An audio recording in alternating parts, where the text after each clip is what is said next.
Clara was arranging the papers on the desk of the small bookstore where she worked, distracted between a pile of novels and accounting reports. Her routine was monotonous until that afternoon when the door opened and he walked in.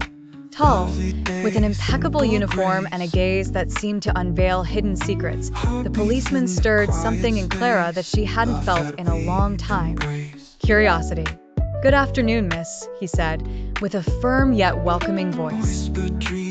"I'm investigating a series of thefts in the area. May I ask you a few questions?" Clara nodded nervously.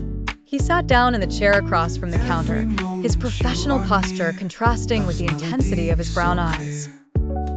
During the interrogation, Clara noticed her heart was racing more than it should have, and it wasn't just about the subject at hand. As the minutes passed, the conversation became less formal. The policeman, who introduced himself as Miguel, began sharing stories from his childhood, his love for detective novels, and how he had always dreamed of delivering justice.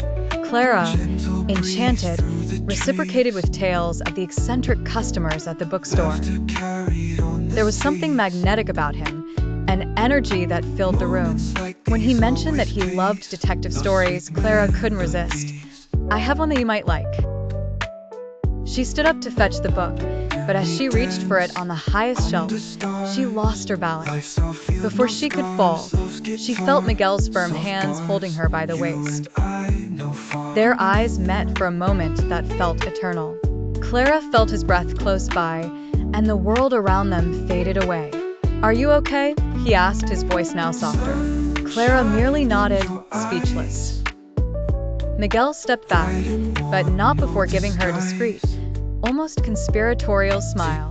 When he finally left the bookstore, Clara held the book he had forgotten on the counter. Between the pages, she found a note. "I hope we can talk more, Miguel." That night, Clara couldn't stop smiling. Her routine would never be the same.